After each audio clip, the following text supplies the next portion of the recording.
So yesterday morning, I just woke up and I was thinking about some demonic stuff, meaning like pondering on stuff that I was encountering this week and speaking or thinking about. And I just realized we speak so often about the negative or the dark side of the spiritual world, and we do not necessarily speak about angels. And so if you think about angels, in a sense, like if we say demons, their opposite spiritual components are, or people or creation beings is angels. And so, but we don't speak about the angels. We very often speak about the ministry of angels as if it doesn't exist, right?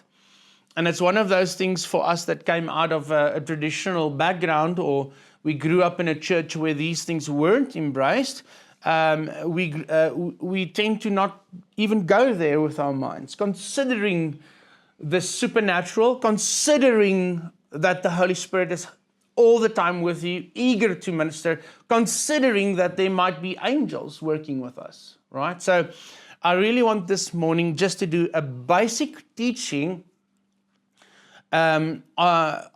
of angels and the ministry of angels. And so what I'm going to do is I'm going to reference a lot of scripture just to show you the involvement from heaven on the earth via angels. And so remember last year when we spoke about the supernatural, I started speaking about the first page of the Bible to the very last pages, that the whole Bible is a supernatural book. There's no book in the Bible that does not have a supernatural element to it, that does not have signs, wonders, and miracles, crazy stuff happening, stuff that your mind cannot figure out. It's not a logical thing. It's not a science thing. It's not a biological thing. It is absolutely supernatural, above our pay grade. Okay, so almost, but you can say every prominent figure in the Bible, from the beginning to the end, had some supernatural things happen in their lives. Name one that didn't. You won't be able to. There's just, from the very beginning, let's start from the Exodus, from Moses' time. Think about all the supernatural things that happened.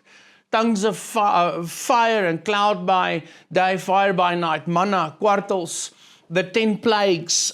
Stuff that is not possible humanly.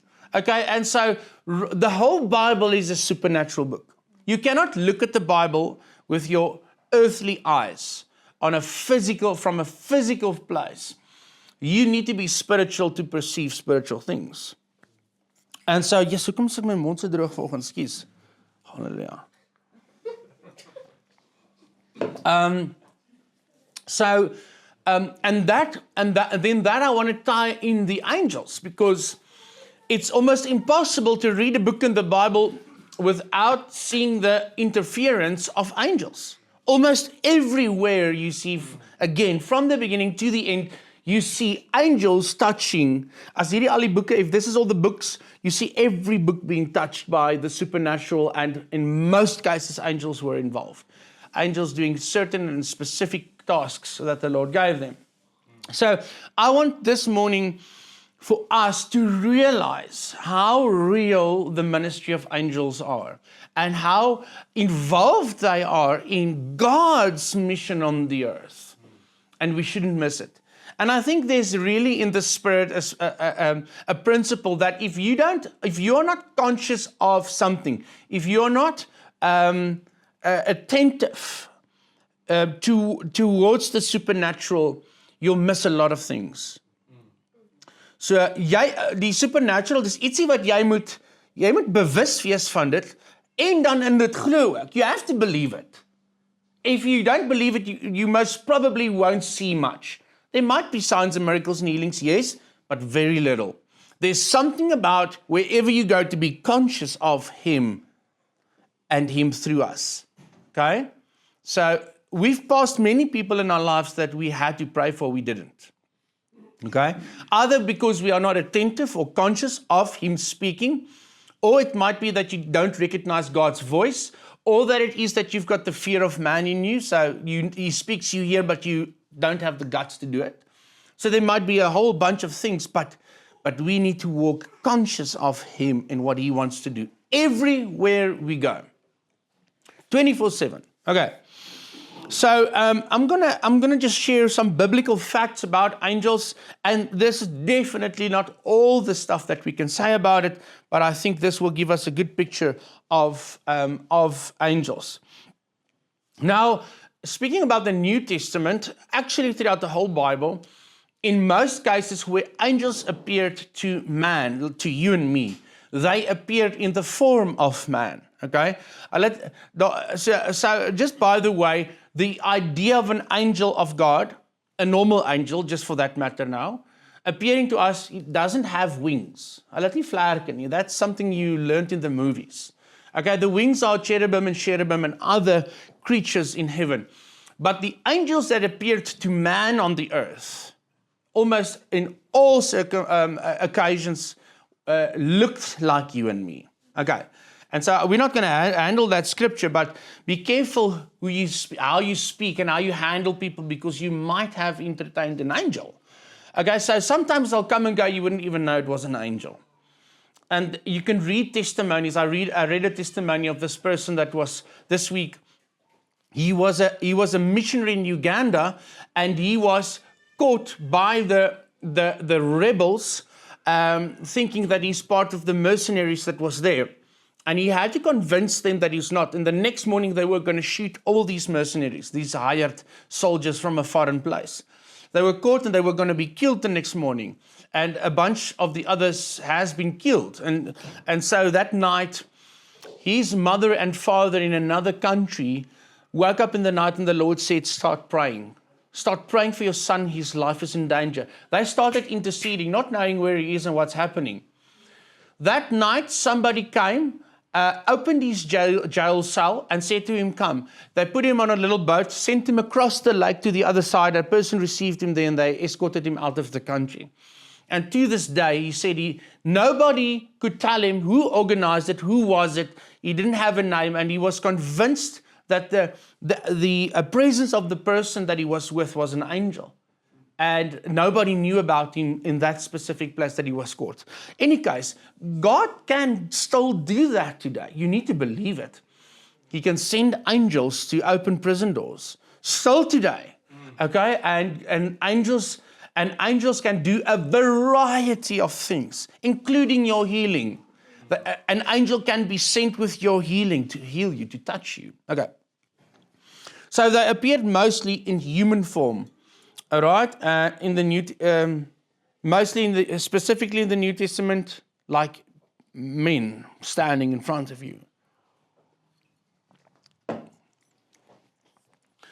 Okay, then, so this is just random facts. Okay, they are innumerable. They're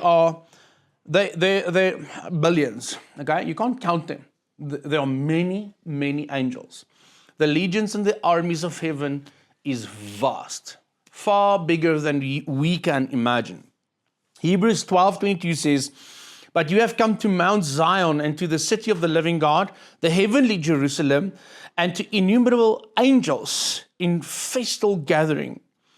Revelation 5:11 says, then I looked and I heard the voice of many angels around the throne of the living creatures and the elders, and they numbered myriads of myriads and thousands of thousands. And some of the translations, this I think says there 10,000 times 10,000s, something like that. So there's a lot and many angels. So we see it right through the Bible, everywhere, them interfering. Angels are 100% active today, working with us. Angels, and so maybe just interesting fact is that are angels higher in authority than humans? You know, so it's a good question to ask, because many people ask that question. So let me read you 2 or 3 scriptures about it. So Hebrews 1 verse 13 says, and to which of the angels has he ever said, sit at my right hand until I make your enemies a footstool for your feet? He didn't say that to an angel, he said it to his son or to Jesus, right? Verse 14, are they not all ministering spirits, sent out to serve for the sake of those who are to inherit salvation? Okay, so that verse specifically says that they are sent as ministering spirits out to serve us, right? Those that have inherit salvation. Okay, straightforward. Anybody disagree?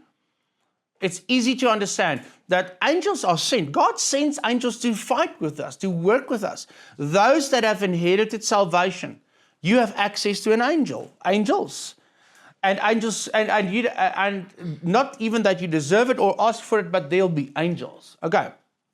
And I will tell some testimonies later of where I've personally encountered in angelic beings. Okay. Then, so I want to explain one thing about their authority. Het ek 2:6 gelees, nee. Hebrews 2 verse 6 says, it has been testified somewhere, what is man that you are mindful of him? Weet, wat is ons, dat hy nog oor ons worry? Or the son of man that you care for him? You made him for a little while lower than the angels. You have crowned him with glory and honor, putting everything in subjection under his feet. Okay, so how I see it, and we might discuss it because there can be more to this. I said, so the question was, are angels higher in authority than humans? And I said, no, not in authority, but in some senses, the angels are currently higher in certain areas of power, might, and abilities. So understand that, like Michael, in the book of Daniel, Michael being sent to fight in the heavenly realm, the prince of Persia, which is a principality. Now, you and I don't necessarily have that ability to travel up into the second heaven, wherever, and start fighting in that sense. So there's certain abilities that the angels possess for now that we don't have access to. Unless you feel that you do. Ek gaan nie met jou stry nie, God can do anything. But I do feel that angels have a certain a level to power that is just different to what power we possess on the earth.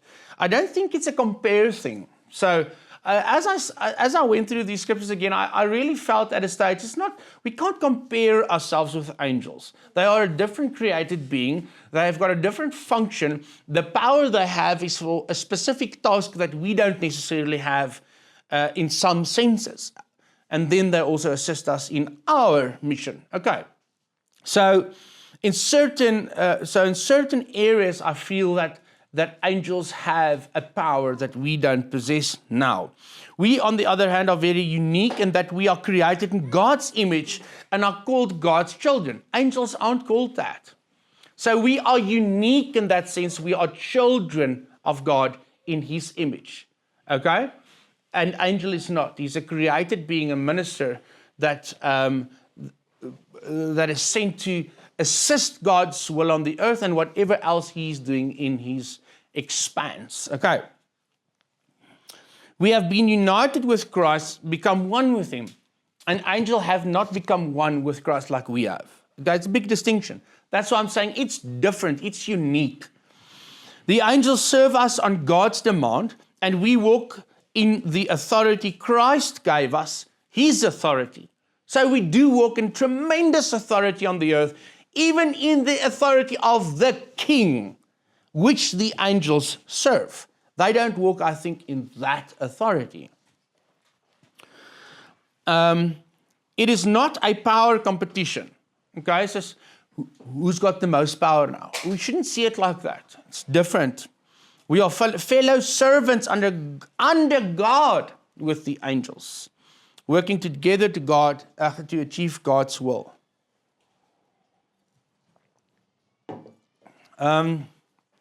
So after our bodies are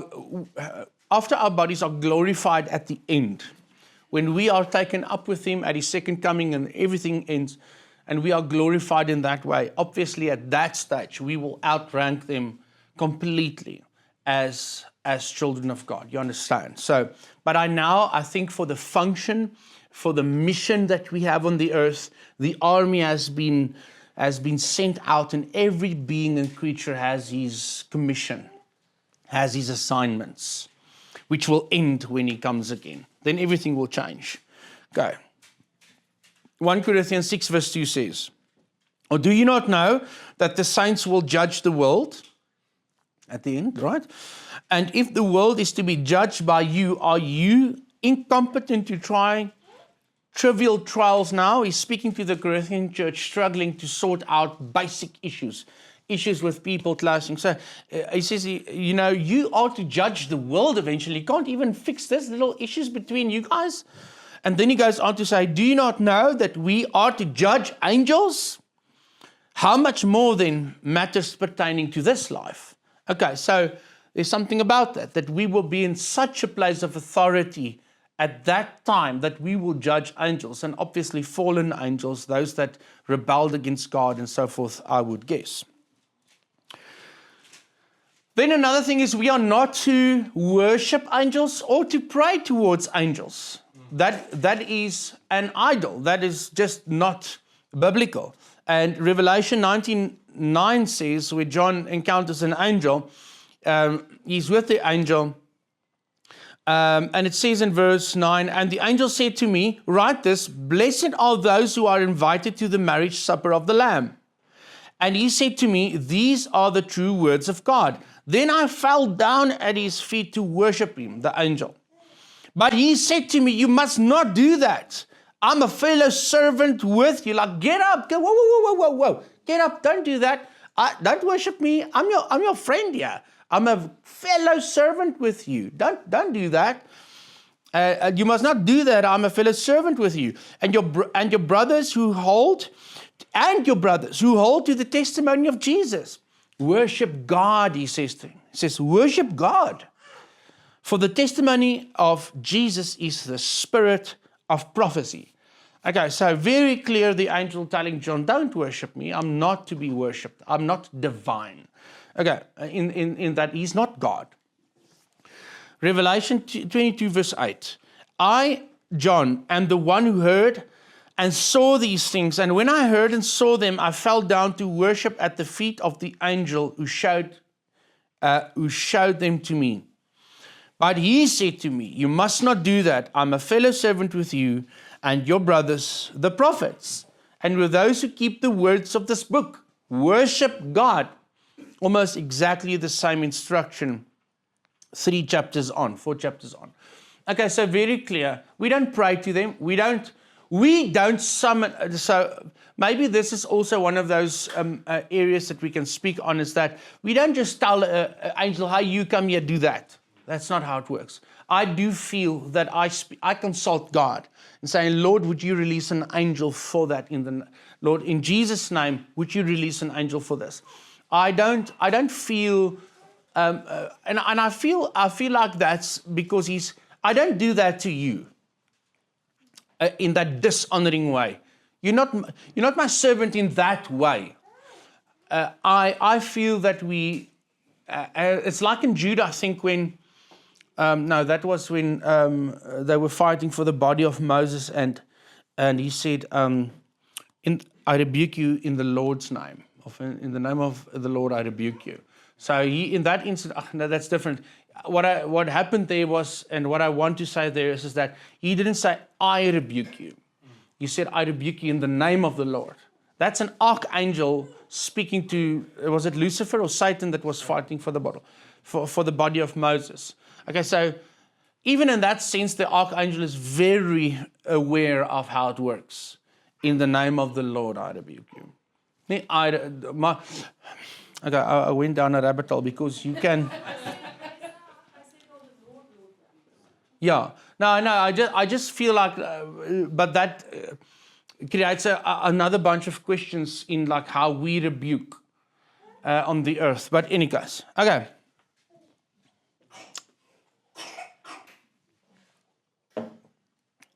So, there are many types of angels.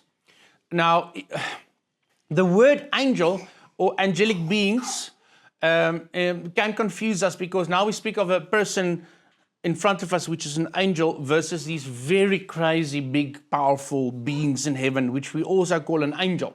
So it's a little bit confusing. So the word angelic beings makes sense, but to say that's an angel and the one appearing in front of me is an angel sometimes is confusing. And I don't think biblical language really portrays it in that way, because he's got a name. It's a cherubim, or it's there's in Ezekiel crazy. They've got names, and I feel like I call him that. That's what he is.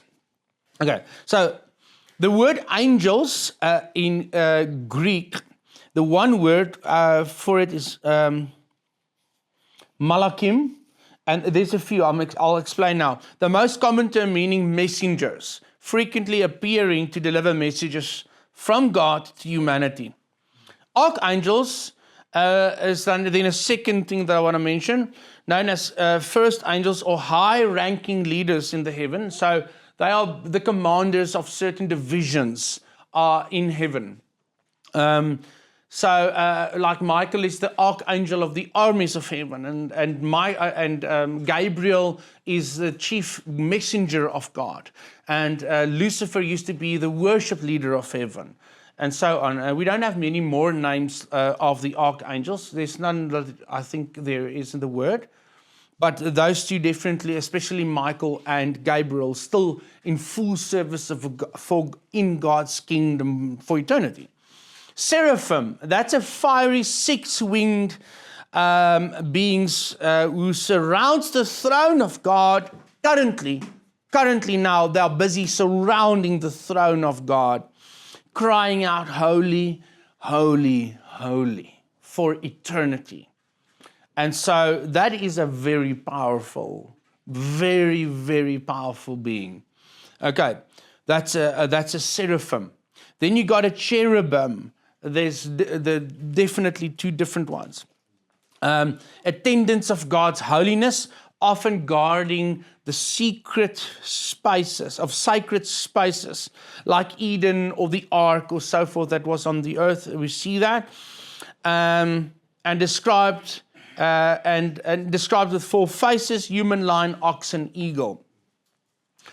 Then there's a ophanim. Those are the wheels. So remember that wheels were full of eyes in Ezekiel. Described in Ezekiel's vision as complex, wheel within wheel, being filled with eyes, often associated with the cherubim. Now, I think there's stuff created in heaven that we've got no, what's your more word? We've got no vocabulary. Yeah, that work, but just in your, to comprehend it. We cannot even comprehend the complexity and the type of beings that exist. I don't think our minds have ever gone there. I really think that. I think there's stuff up there or wherever heaven is right now that nobody on earth has ever just had an idea of how brilliant and complex stuff is that God created. Then living creatures that otherwise are described, hayot is one of the words they use for those beings. It's being seen in Ezekiel and Revelation that symbolize the intersection of God's presence and creation. Okay, the angel of the Lord, you've heard about the angel of the Lord. Angels mentioned in Daniel. The angel of the Lord is mentioned in a few places throughout the Word, and extensively in non-canonical, those are the extra books that we don't currently use, like Enoch and so forth, who watch over human affairs. Ministering spirits, functional term used in Hebrew to describe all holy angels serving those to inherit salvation. Okay, so that's just, and I'll touch on it just now again. So, the primary word for angel throughout, specifically the New Testament, the word there is messenger. So that's one of the big functions that the angels have on the earth, is to convey messages from God to the earth, to us, to the churches, like the 7 churches, right? They bring the oracles sometimes of God, the messages from heaven. In Hebrew, it's malak. In the Old Testament, it's angelos. That's why his name is Angela. He's not an angel, but his name is derived from the Greek word for angel, which is angelos. So he's just Angelo. His mother knew don't give him the full thing. Don't give the S, because then he'll think too much of himself. So she just gave him Angelo. And he's close. It's close, but... And he, as a matter of fact, actually a teacher is very much a messenger of heaven. Okay. Anyways, these terms describe both human and heavenly messengers, with heavenly angels serving as supernatural agents, spirits and warriors of God. Okay. Then you get the word angel of the Lord, which I just spoke of. Malak Yahweh is a Greek root that you'll see there. Then you got Malak Elohim, angel of God. When you see angel of God written, there would be the word applied. Malak Elohim. 12 occurrences in the Bible of that. There's 65 Malak Yahweh. Then Bene Elohim, sons of God, referring to heavenly beings. Then you get Kedoshim, which is holy ones or saints, which you find in Psalm 89 and Daniel 8. Then there's Tzava, host or army, a heavenly army of heaven, often used to describe angelic armies. That is Tzava. And so there's a specific word for that. Then specialized heavenly beings, Keruf, that's a cherubim, Saraf, Seraphim, and then Ophanim, which are the wheels. So I just wanted to read that and make you understand that even in Greek and Hebrew, there's different words for different beings. It's not only angel. Okay. God has very many different spirits and beings that he uses in his service in the kingdom. Angel of death is actually a word that we very much use for a specific demon. Okay, so not all demons are angels of death. And I'm not going to, today's about angels. I don't want to speak about all the different types of demons and principalities and powers and rulers and stuff like that. I just want to say that there's the word angel of death. And that is a very specific demon that is very much connected to where we open doors of death. Murder, killing, abortion, suicide, all these things could activate an angel of death. A spirit of death, angel of death, it's very much the same thing. Okay.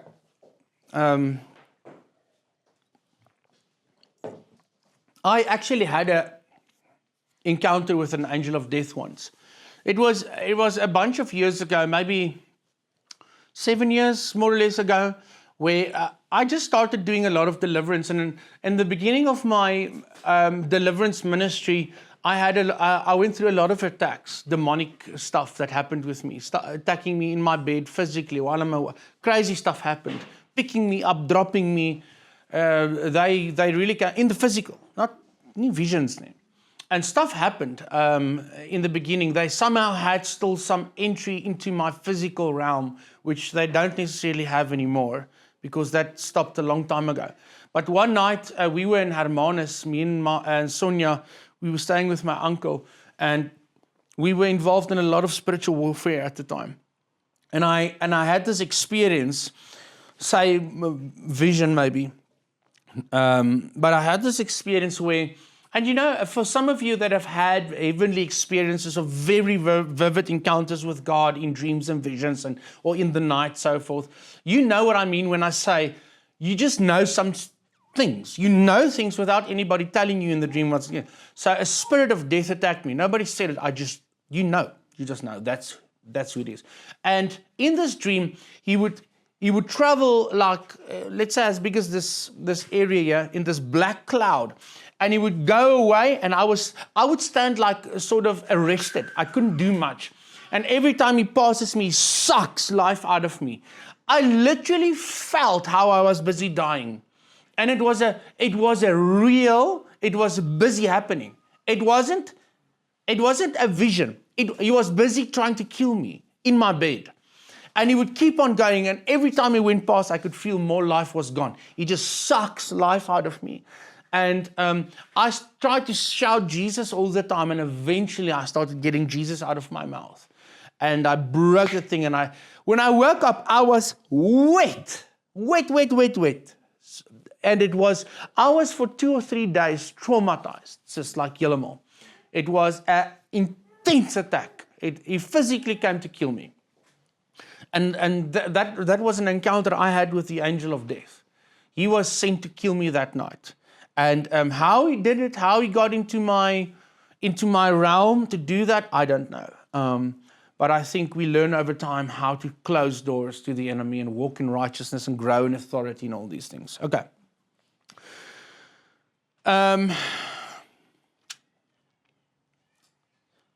Yeah, so I've got a lot of testimonies, but I can tell some of them. Okay, this is just one that I feel that I knew it was an angel that protected me. So about 3 or 4 years ago, I was in East London. I went to visit 2 of my friends there, and I had to walk from one suburb to another one because I stayed in an Airbnb and I didn't have a car, so I stayed close to them. And there was this lagoon that I had to go over on a bridge, but right next to the lagoon, there's these swamps, and daai melkbosbome, and there's these tunnels underneath where a bunch of criminals and homeless people live. And so if I walked there, I knew it's a dangerous place to walk. Nobody walks there. And I was, we are sons of God. We walk where we want, right? And so, I started walking over the bridge, and as I got onto the bridge, they probably saw me there in the bush, and one immediately popped out of nowhere behind me, but you could see he's a dik skelm. He's probably going to pull out a knife or something. And as I'm walking, he just draws closer and closer and closer and closer. And he was literally as far as this black thing right behind me. And he said to me, I like your shoes or something. I asked Sonia yesterday, what did he say? But he said something like, I like your shoes. And I looked at him and I just kept on walking. I thought, okay, nou gaan ek beklei.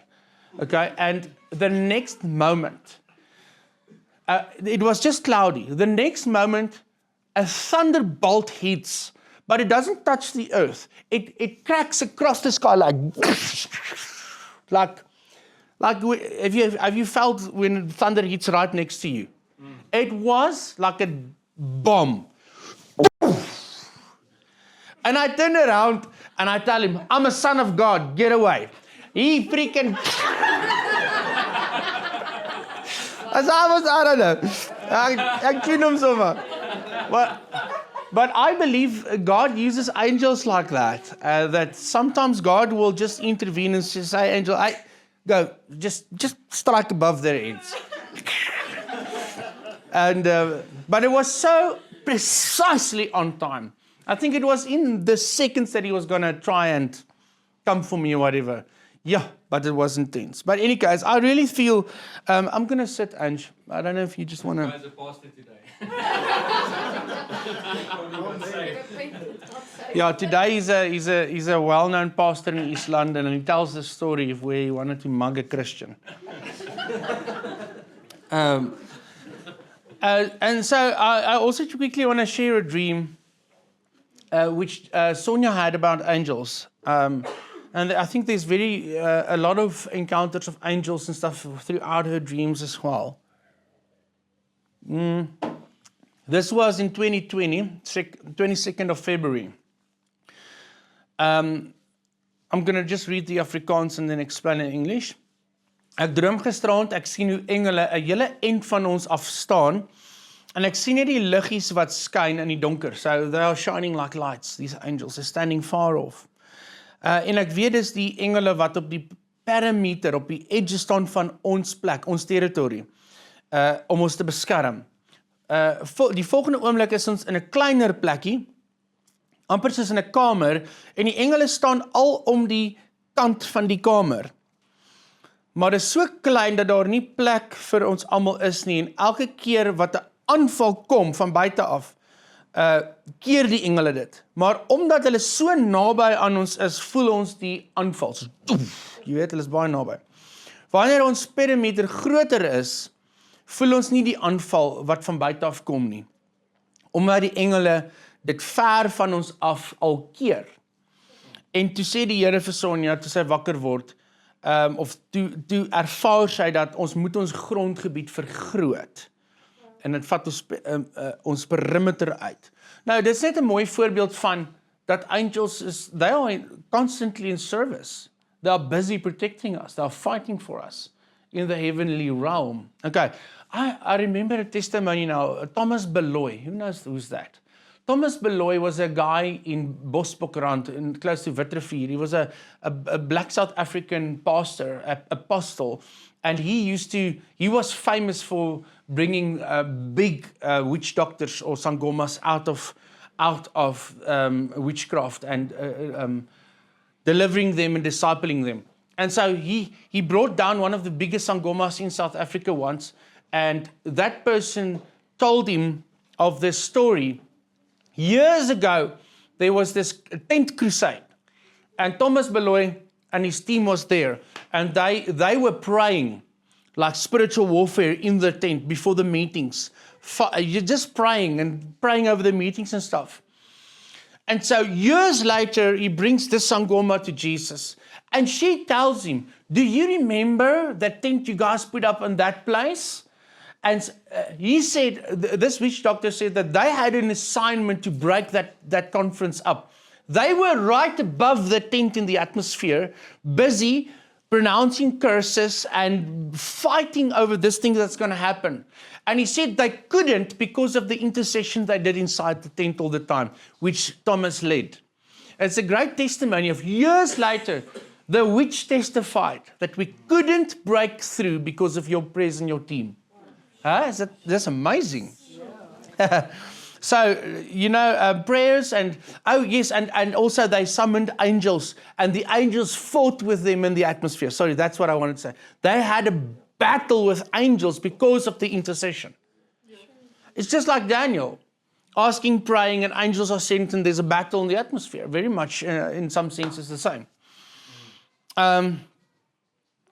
Okay. Let's look at Luke 1 verse 11, and I've just got a condensed version from 11 to 20. It says, and there appeared to him an angel of the Lord standing on the right side of the altar of incense. And Zechariah was troubled when he saw him, and fear fell upon him. So there's a lot of encounters where an angel of the Lord, when he really appears, you know it's an angel. There's a whole bunch, I didn't count them. Many instances where people fell into fear when the angel came.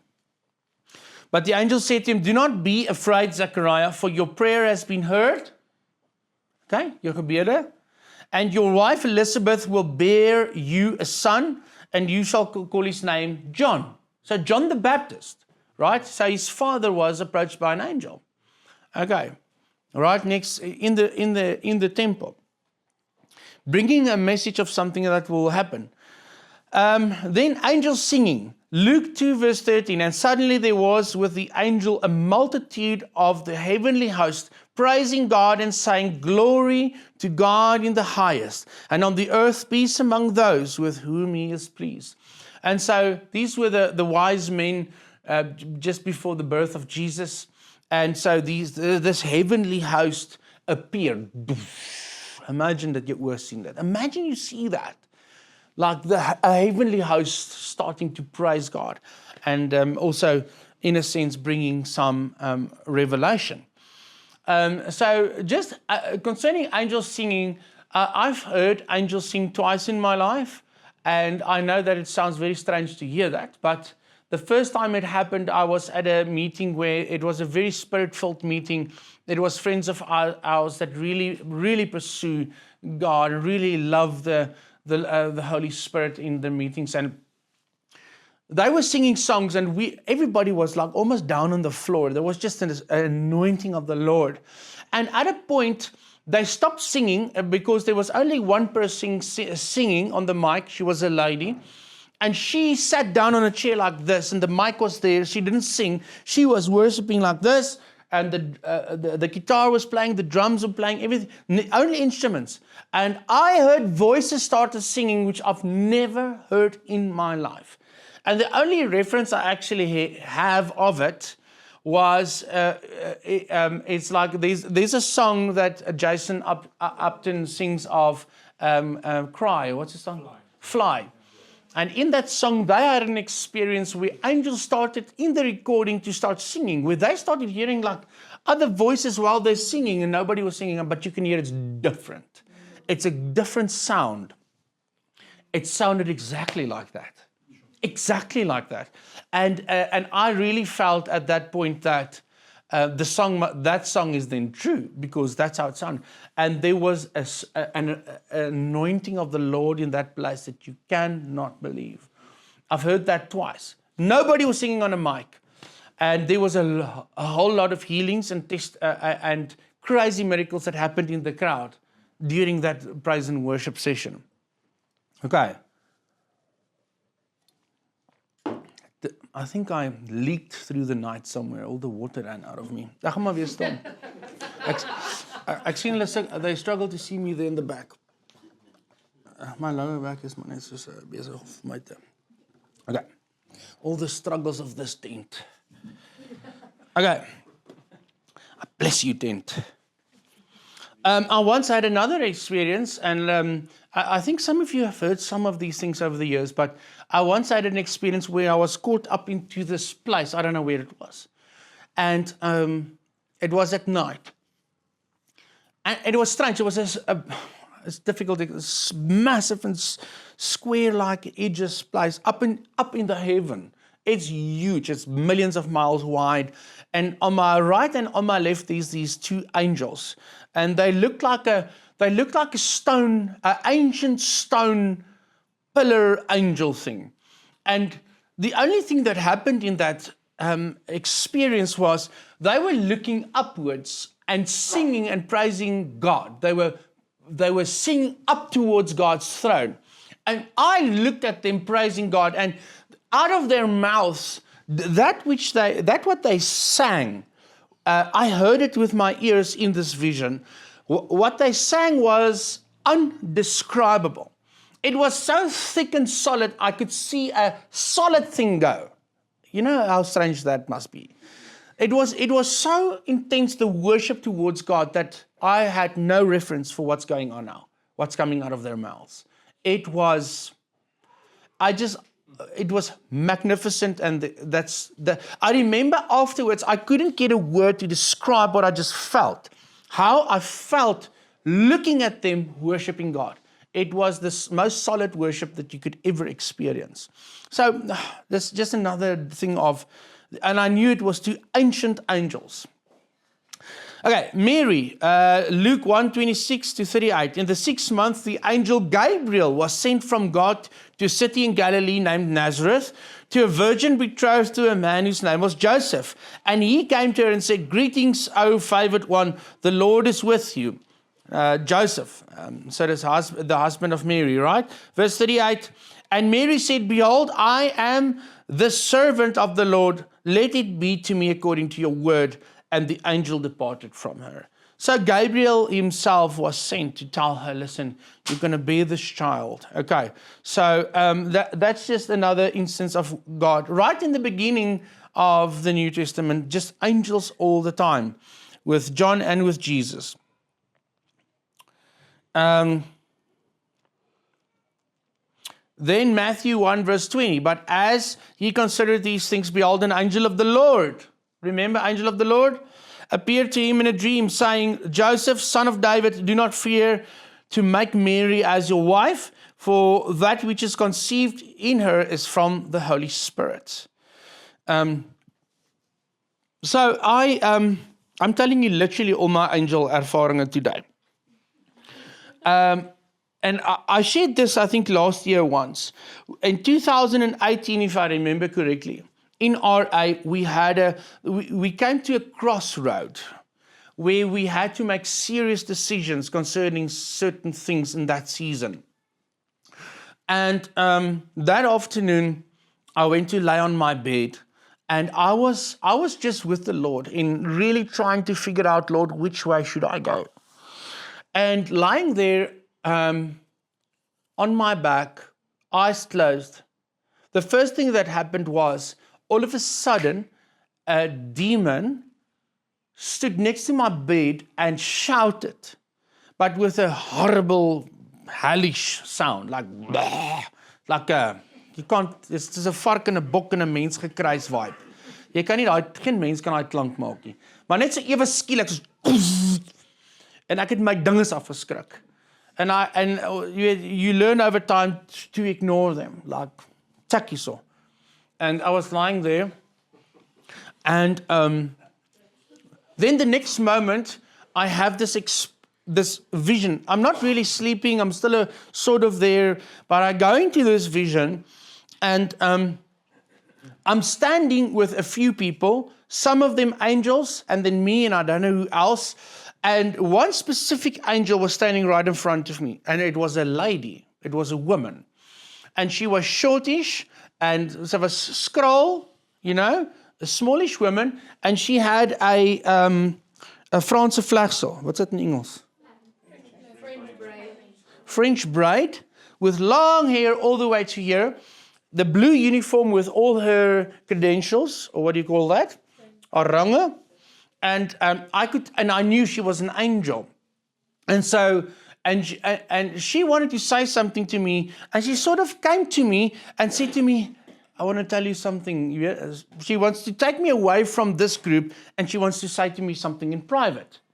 So we walk off and we go and sit on this. You guys know that wire chairs and tables that you have in the garden? Draadstelle, presies so witte. And so I say sit. And I go sit on the one side, and she sits right across me at this table. And she looks at me. And in that moment, I knew exactly who she was. She was the angel of the church of Sardis. Like, pull on, that's who she is. And and I was sitting there, and I remember like, what moet ek doen? What should I do? Somebody can say, whatever. And the Lord said to me, you need to go read the letter. And she spoke to me without speaking again. I wake up from that thing and I'm completely like, what just happened? And so I go and I read I'll have to go there. I think it's Revelation 3, right? Church of Sardis, yes. And I go read it. Okay, so we're in the situation, and this is what the Lord says. So basically, I knew God said, this is what I'm saying about what you are asking in your situation. And the angel of the Lord of Sardis write, the words of him who has the 7 spirits of God and the 7 stars. I know your works. You have the reputation of being alive, but you are dead. Wake up and strengthen what remains and is about to die, for I have not found your works complete in the sight of my God. Remember then what you received and heard. Keep it and repent. If you will not wake up, I will come like a thief, and you will not know at what hour I will come against you. Yet you have still a few names in Sardis, people who have not soiled their garments, and they will walk with me in white, for they are worthy. The one who conquers will be clothed thus with white garments, and I will never blot his name out of the book of life. I will confess his name before my Father and before his angels. So we had a rebuke puppy, and we were doing a lot of things, outreaches, and God still came and says, you've got the reputation, but you're dead. So, and that speaks about relationship. That speaks about becoming so busy with ministry that you are not with him. That's what happened. And so we had to get to the Lord, sit with him again, and repent. And that was an undeniable experience that I will never be able to say, nah, maybe it was this or this. That's not true.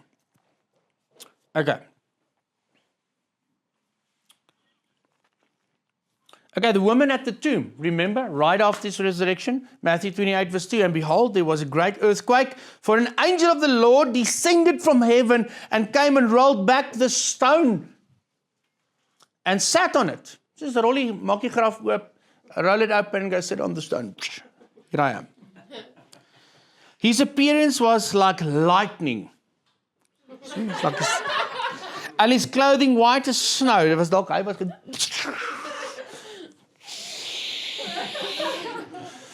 and for fear of him, the gods trembled and became like dead. Speel dood. Do not be afraid, for I know that you seek Jesus who was crucified. He is not here, for he has risen. As he said, come and see the place where he lay. So you can see that same parallel accounts in Mark 16 and Luke 24 as well. But so the angels, they were so involved in everything, and all these these big happenings. There was angels involved all the time. God uses the angels.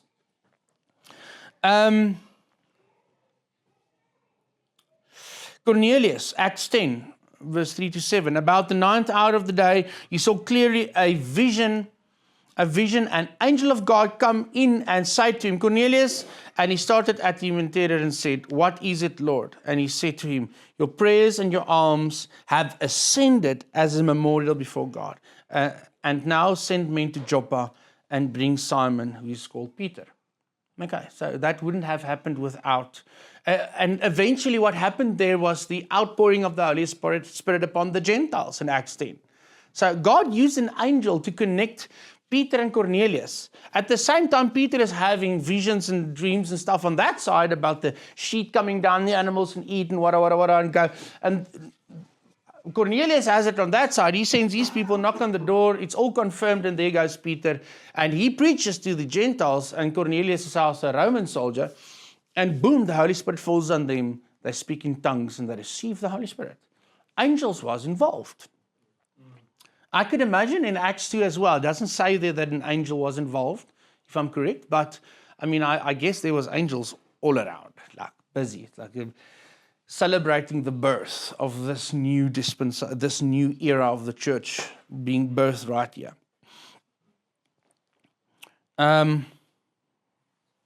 Then Peter in prison. Acts 12 verse 7. Now behold, an angel of the Lord stood next to him, and a light shone in the cell. He struck Peter on the side, word wakker, and woke him, saying, get up quickly. And the chains fell off his hands. And the angel said to him, dress yourself and put on your sandals. And he did so. And he said to him, wrap your cloak around you and follow me. And he went out. Maybe it was an invisible cloak. What do you think? Wrap your cloak around you and follow me. And he went out and followed him. And he did not know that what was being done by the angel was real, but thought he was seeing a vision. When he had passed through the first and the second guard, they came to an iron gate leading to the city. It opened for them, by the way, of its own accord. And they went out and went along one street, and immediately the angel left them. Just sent, go take Peter out of prison, boom. It's something physical, people.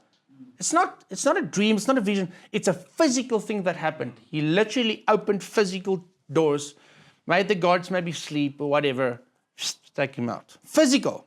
Do we have access to that? That's my point. We have physical access or actual access to angels that can assist and work for us and with us. Philip, Acts 8:26. Now an angel of the Lord said to Philip, rise, go toward the south of the road that goes down from Jerusalem to Gaza. This is a desert place. So an angel was just sent to tell him, go this way. No. Okay, Lord, so the Lord works with us. Mark 16 verse 20. And they went out and preached everywhere while the Lord worked with them and confirmed the message by accompanying signs. So now it doesn't mention an angel. It's the last verse in Mark.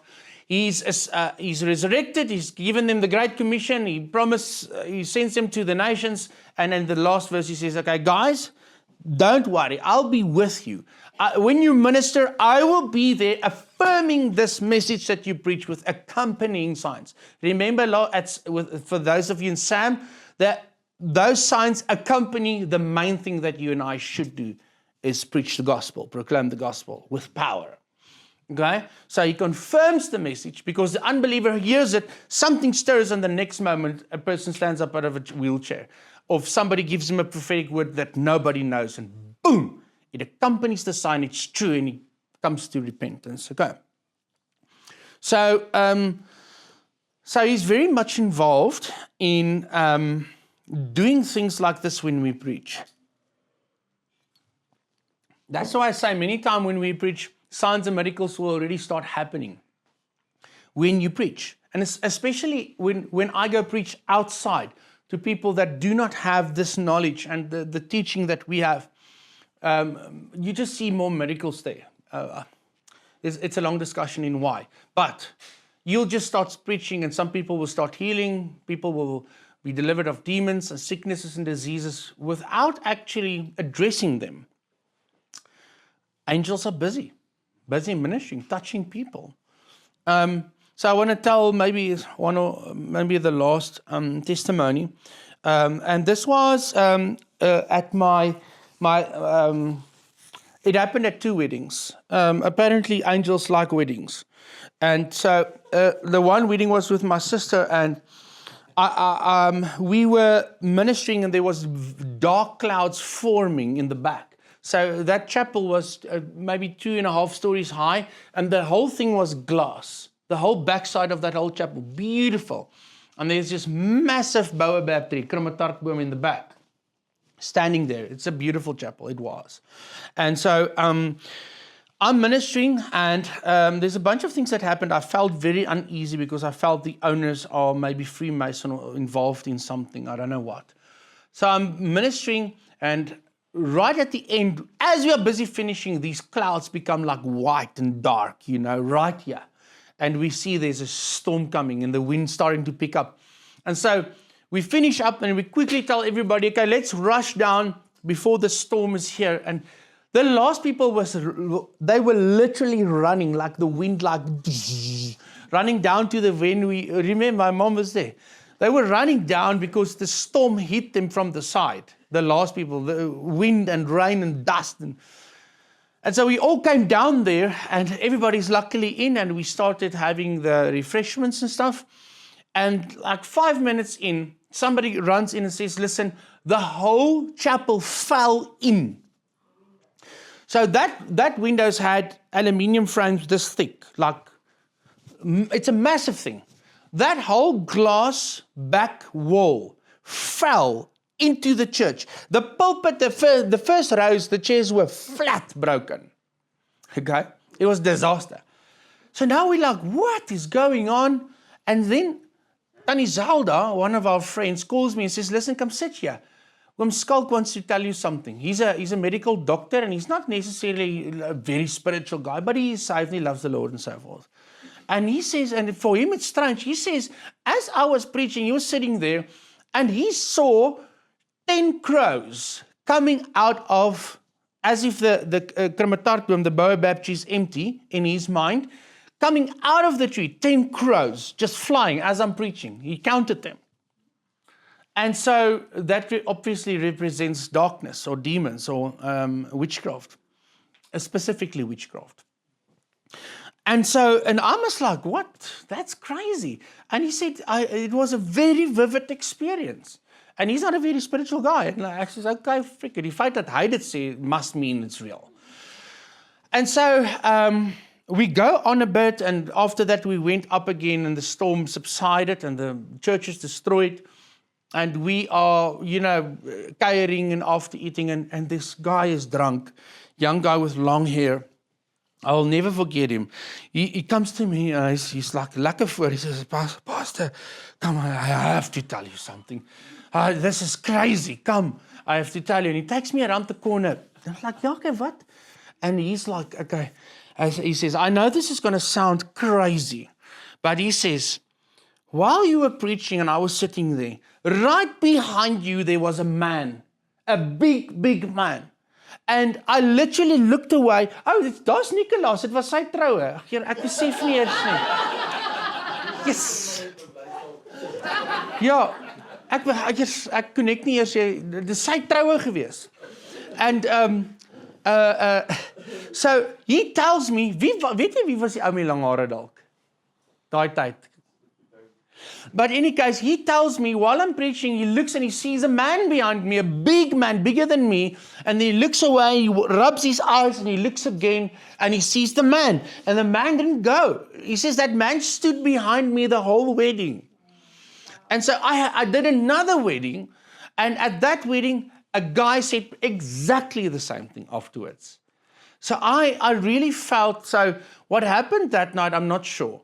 I don't know if it was the sin of that people, and there was a judgment released on that place, because he literally destroyed that church that day. And the fact that all these supernatural things were seen by other people, it all just says God did something that day. I felt he judged that place. And what I felt about the owner beforehand and so forth, maybe it's got to do with that. So God maybe used that angel just to say,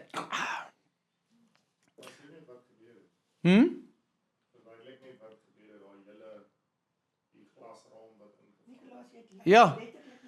Yeah, I said it. Yeah, I said it, yeah.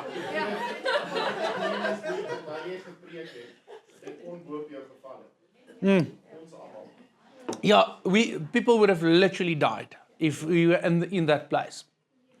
I really believe that God used that angel. Maybe I don't know if it's my angel, that each one of us has an angel. Can you remember, one of you remember if there's an actual verse that says that we all have an angel? There is one. There's one that sort of says it. It's not a full-on, but insinuates it. Yeah. It's not very clear. But Yes, there's one. We might have an angel assigned to us, or angels assigned to us, to help us and guard us in our ministries. Okay, so thank you, Lord, for the angels. Please use them. You are welcome, angels, as well. Very welcome to do what you want to do. Okay, I'm almost finishing here. And I just want to end off maybe with Jesus. Right after Jesus was baptized in water, right after that, and the Holy Spirit ascending into the wilderness, then the devil left him, and behold, angels came and were ministering to him. Okay? After the big fight with the devil in the desert, angels came to Jesus and ministered to him to strengthen him again. Where did that also happen? After the temptation. Yeah, but again, later in the Gospels, where did it happen again with Jesus? Where angels ministered to him? In the garden. Thank you. Yeah, in the Garden of Gethsemane, he was praying, and that's in Luke 22, verse 42, saying, Father, if you are willing, remove this cup from me. Nevertheless, not my will, but yours be done. And there appeared to him an angel from heaven, strengthening him. And being in agony, he prayed more earnestly, and his sweat became like great drops of blood falling to the ground. Okay. So when you are going through the thicket, through the hard agony, God can send an angel to strengthen you. And I think that we have to live conscious of that. I do really feel that we have to be sensitive and conscious of it, that angels are there to help us. And then the book of Revelation is just full of angels, okay? We might maybe just call it the book of angels. There's just encounters of heavenly beings and angels all around. The angels all the time speaking to John almost through the book. So there's a lot of stuff to learn about it. And so in the book of, one thing I want to lift out there is that the angels brought a lot of revelation and opened up the spirit world and showed John a lot of things. They have that ability to open up, to break open, to show the things and the mysteries of God. I want to read this one piece where he says it. Then came one of the seven angels who had the seven bowls full of the seven last plagues, and spoke to me, saying, Come, I will show you the bride. Okay? The wife of the Lamb. And he carried me away in the spirit to a great high mountain, and showed me the holy city Jerusalem coming down out of heaven from God. So it's an ability, right? I don't think you and I can do that. I walk to look and I take him to a heavenly place. But angels somehow have an ability that we don't possess. So he took John into the spiritual realm and showed him something. That is possible today for any one of us. So I don't find it very strange if one of you guys binnekort come and tell us an amazing testimony of God that ripped you into heaven and showed you stuff. Okay? Be open to it. Say, Lord, yes, please. Who doesn't want that? Okay, it's possible. Vons, Ons kan amper begin. Jesus references sending an angel to testify and to communicate in Revelation 22:16. I, Jesus, sent my angel. So I, Jesus, have sent my angel to testify to you about these things for the churches. I am the root and the descendant of David, the bright morning star. So yeah, angels, we see angels flying, opening scrolls, and then just working with God in judging the earth and bringing their plagues. So there's a whole lot of things angels can do. I mean, pouring the wrath of God from heaven onto the earth. You and I can't do that. Okay, so but He uses the angels for very specific tasks in serving the kingdom. Angels didn't die in the meantime. Okay, there wasn't a plague and they all died. So they're still there, still serving us. The Word says it. I've had many encounters or experiences, and some of you as well, I know. Angels are alive, and they are there to work with us. Even as we approach this new season, for us as a ministry, going in whatever we do, let's consider them. Let's allow them to work with us. Let's send them. Lord, send your angels forth for this meeting. In the name of Jesus. Thank you, Lord. I place an angel at every door. Lord, would you place an angel at every door? In Jesus' name, that no witch will enter this place. Whatever you want to pray and you feel to be led, use the angels. They want to work with us. So, let me pray for us, and then as I'm praying, Vuni, you can go ahead and we're going to worship a few songs. But let's be sensitive and let's believe it, because without belief, the word means nothing to you. We have to believe what it says. Amen? Okay, let us pray. Lord Jesus, we thank you that you did not leave us as orphans on the earth, but you gave us the Holy Spirit, that you came to be with us, to adopt us. And Lord, today I want to say thank you, Lord, for the angels.